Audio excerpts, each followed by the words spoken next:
Kozhikode NITയുടെ governing ബോഡിയിൽ വിവാദ വ്യവസായി ലഫീർ മുഹമ്മദിനെ ഉൾപ്പെടുത്തിയതിനെതിരെ BJP രംഗത്ത്. ലഫീർ മുഹമ്മദിനെ ചുമതലയിലേക്ക് കൊണ്ടുവരുന്നതിൽ മുഖ്യമന്ത്രിയുടെ താൽപര്യം വ്യക്തമാക്കണമെന്ന് BJP ജില്ലാ president advocate KP Prakash Babu ആവശ്യപ്പെട്ടു. ലഫീർ മുഹമ്മദിനെ NITയിൽ കാലുകുത്താൻ BJP അനുവദിക്കില്ല എന്നും അദ്ദേഹം വ്യക്തമാക്കി.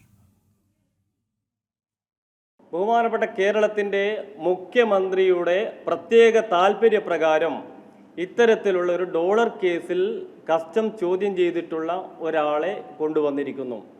എല്ലാ അർത്ഥത്തിലും ഇതിനെ ഭാരതീയ ജനതാ പാർട്ടി പ്രതിരോധിക്കും. ഞങ്ങളുടെ നിലപാട് വളരെ വ്യക്തമാണ്.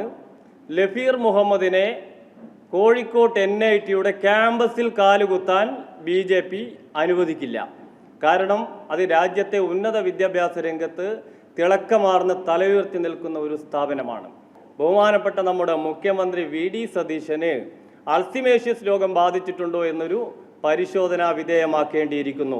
ഈ ആരോപണ വിധേയനായിട്ടുള്ള കളങ്കിതനായിട്ടുള്ള ഈ വ്യക്തിയെ പരിപാവനമായ NIT ക്യാമ്പസിൽ കാലുകുത്താൻ ഞങ്ങൾ അനുവദിക്കില്ല. ഈ വരുന്ന 10-ാം തീയതി NITയിലേക്ക് ഞങ്ങളുടെ മാർച്ചുണ്ട്.